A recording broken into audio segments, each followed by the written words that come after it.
Ah, good afternoon, everyone. Good afternoon. Welcome back to our family meeting.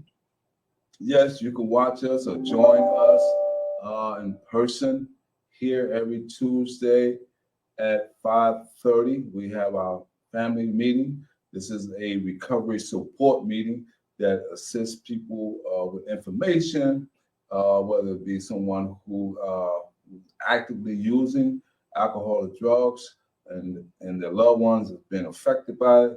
We'd like to just share some information. So today, without further ado, we're going to bring you an article by gatewayfoundation.org.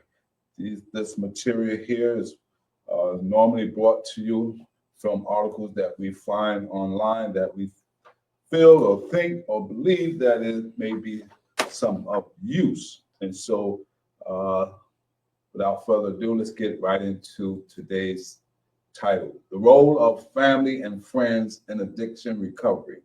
Once again, this is our family meeting. And so this article starts us off by letting us know when a loved one has a substance use disorder, the hardships impact everyone in the family. Substance use and addiction can change family dynamics, weaken communication, and erode trust. It can often feel like you're at a loss, unsure where to turn or what to do next. However, family members can play a crucial role in encouraging a loved one to achieve and maintain sobriety.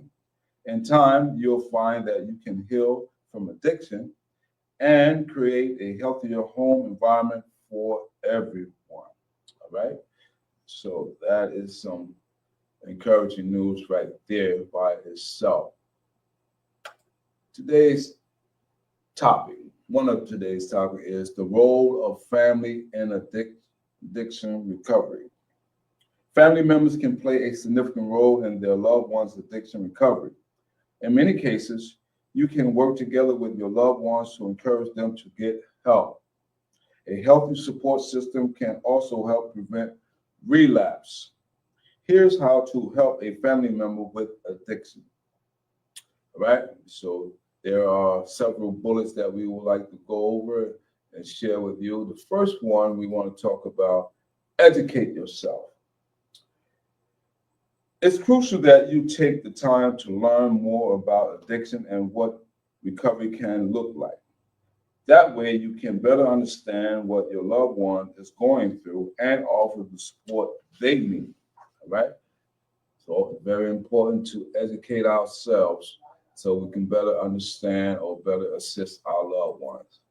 Next, ask what they need. Let your loved ones choose the level of involvement you play in their recovery. All right. Ask what they need during this process and how you can support them without making assumptions. All right.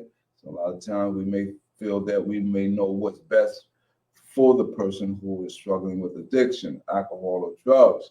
And so this article lets us know that we should ask what the person may need. All right. The next one, remember, we're going over the roles of family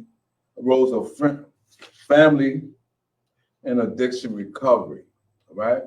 And so we went over the first one was called educate yourself. That's one topic.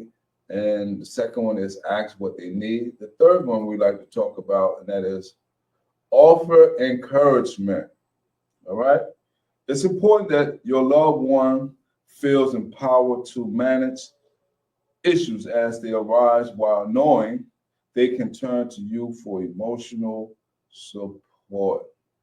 A lot of times people may feel or may be afraid to come to their loved ones because of the things that we may have done and feel that we might get the turned down or no or refusal. But this article let us know that we should be there for them so that they be more relaxed and be more assured that there is help and assistance from the family member. All right. Next, we want to talk about promote accountability. Offer encouragement and compassion while simultaneously holding your loved ones accountable. Set healthy boundaries, but be there for them when they need someone to talk to. All right. So the next topic, which I don't have here, however, I'd like to read it. It is the role of friends. First, we went over the role of the family. Now we go on over the roles of friends in addiction recovery. The importance of friendship in addiction recovery cannot be overstated. A healthy support system can make a significant difference in a person's recovery as well as their overall health and wellness. Here's the role you can play in a friend's addiction recovery. All right? Here's the role that a friend can play in one's recovery, and that is provide counsel. Friendship fosters a sense of belonging and purpose, boosts happiness, and encourages self-confidence. If you have a friend who struggles with addiction, you can provide valuable support and counsel while they seek treatment. All right? And so provide counsel. That's a good, useful help resource. Now, the next one I want to talk about help them avoid triggers. All right. You also want to maintain a supportive friendship dynamic after treatment. Understand your friend's unique addiction triggers so you can help them avoid them and prevent them. A lot of times, if we're not conscious or if we're not cognizant of what our triggers are, a lot of times our friends don't have a clue. So we have to let them know that certain people, places, and things we cannot participate in.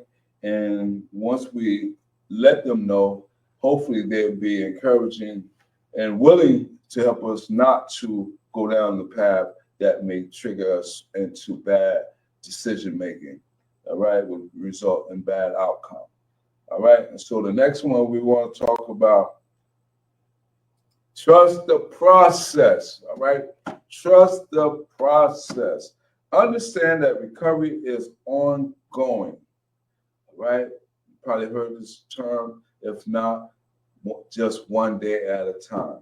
This article says, trust the process. Understand that recovery is ongoing. And you must be patient and realistic throughout your friend's treatment.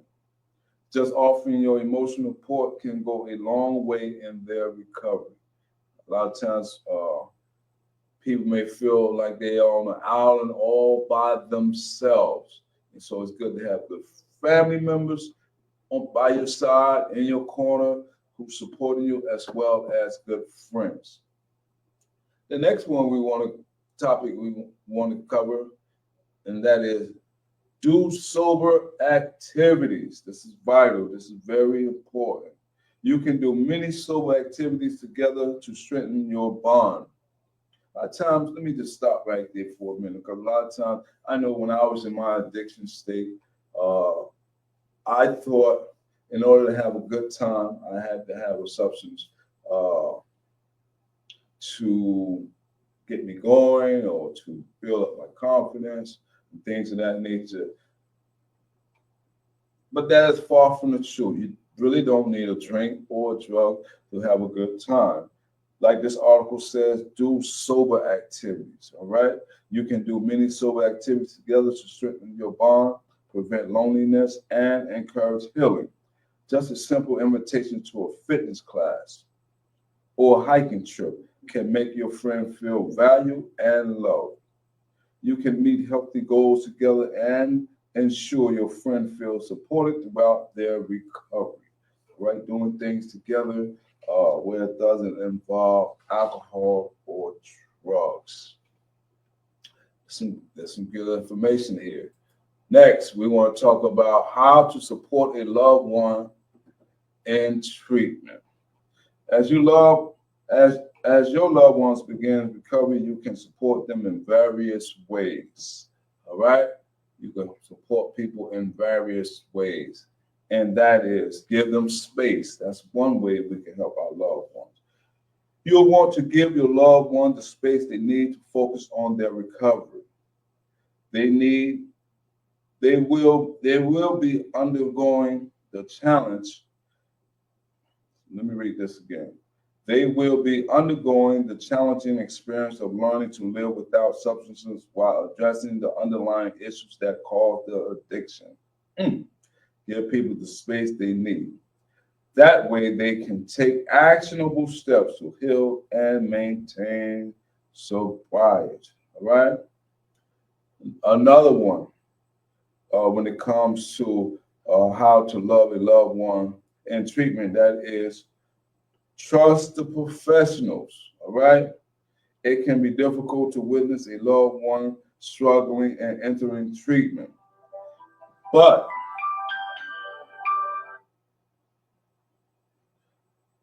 it's best that you let the professional handle the issues and allow them to create the most effective treatment plan. All right. Trust the process, trust the professional, because we always say a lot of times we may think that we know what's best, and truth be known, we don't always know what's best.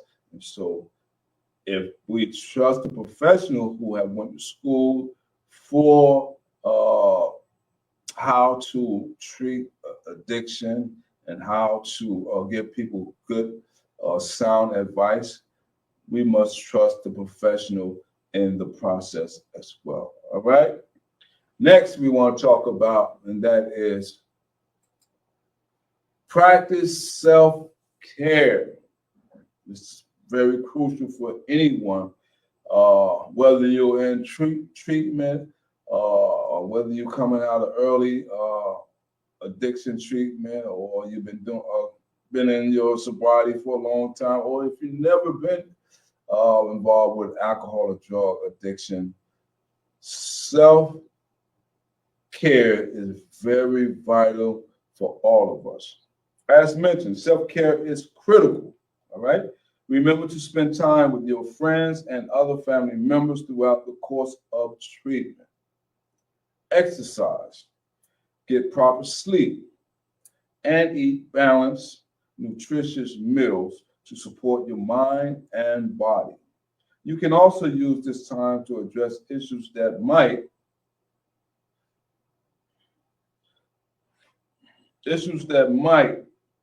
address you can also use this time to address issues that might have developed over the course of your loved one's addiction by attending therapy sessions by your own.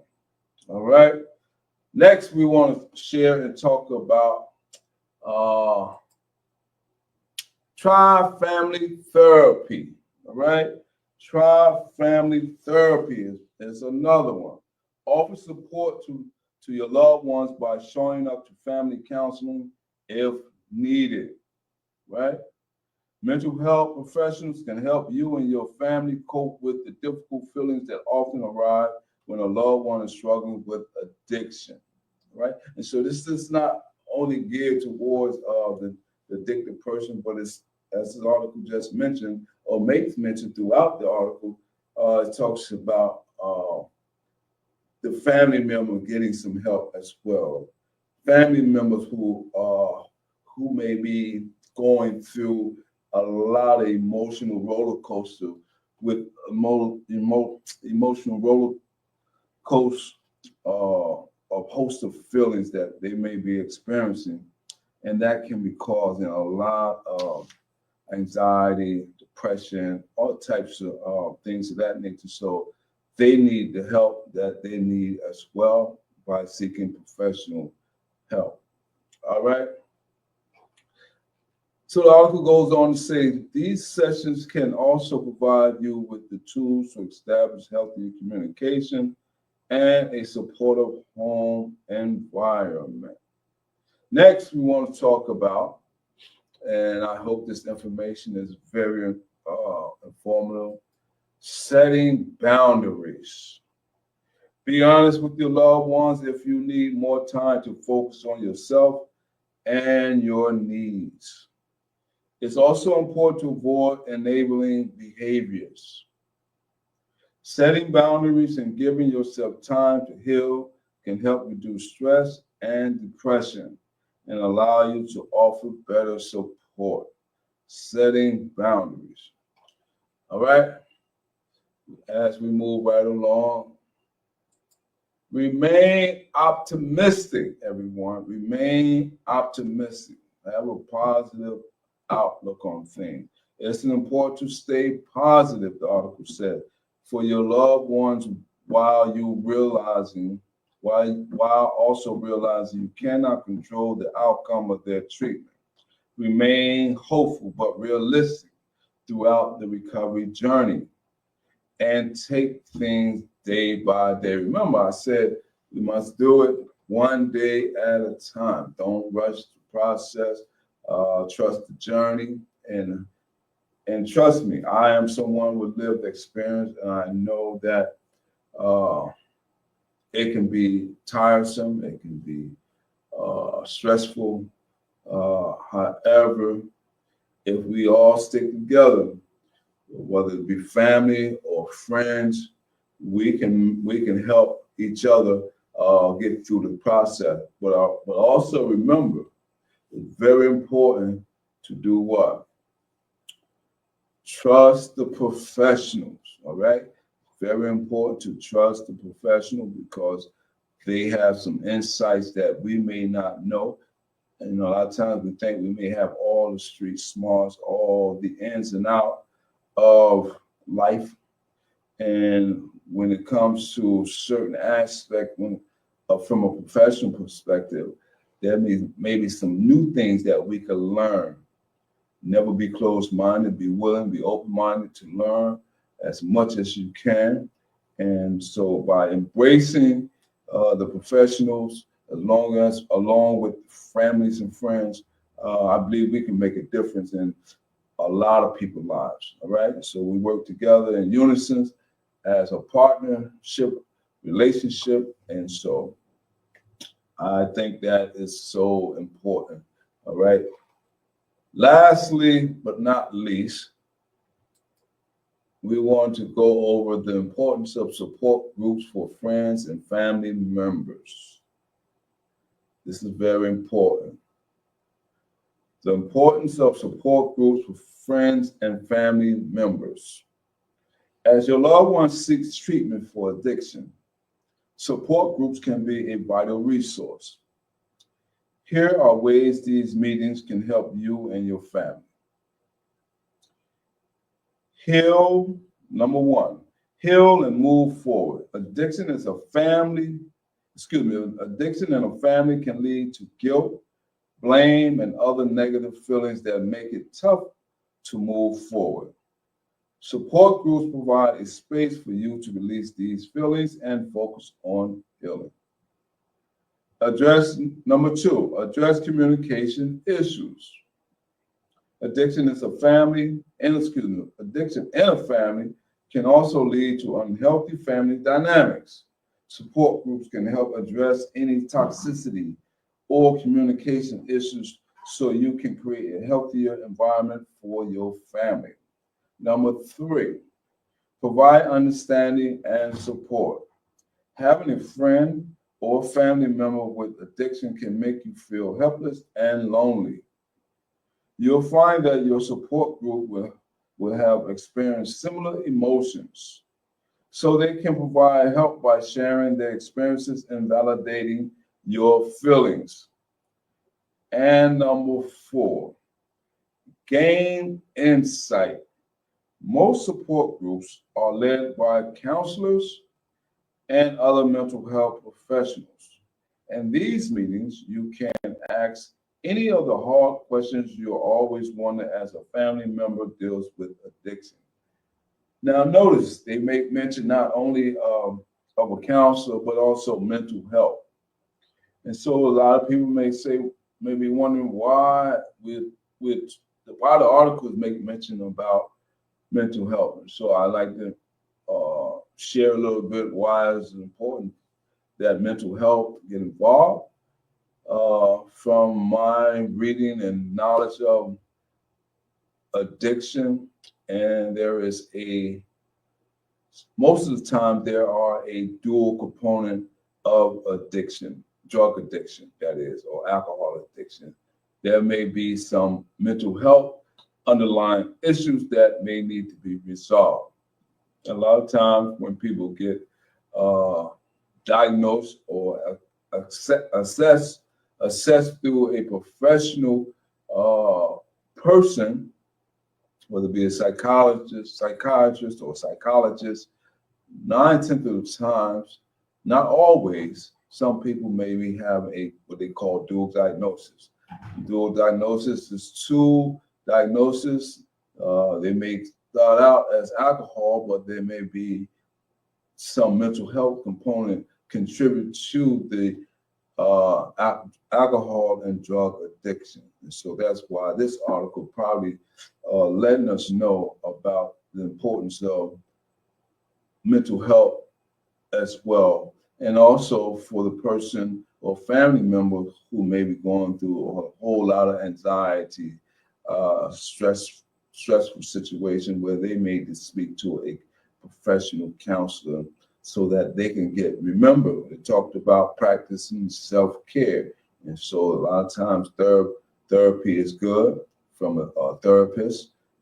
Counseling is good from a counselor perspective, psychologist, and all these good things is very important because when we work together as a unit, we can do a lot of great work together. So that's why it's so important to find or to seek professional counsel for addiction and professional counseling for mental health as well. And remember, this is not just for the addicted person or addict. It also cover a large range of family and friends. All right. So once we all work together, we can do much great work within our homes, within our communities, within our schools, within the workplace. And so we can make our society a better, safer society when we all work together to bring about a positive change.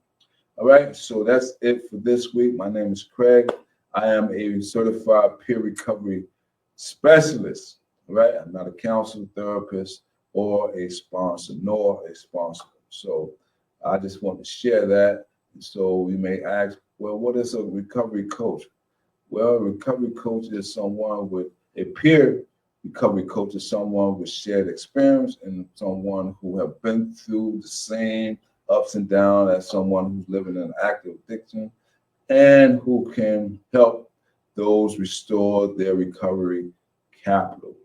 So recovery capital may look like anything from getting into treatment, getting back, restoring your identification, getting back, building relationship with your families, learning how to communicate, learning communicate healthy within a relationship, or whether it be employment, whether it be just in the community as in general. And so it's a whole host of things that a recovery coach, a peer recovery coach can do.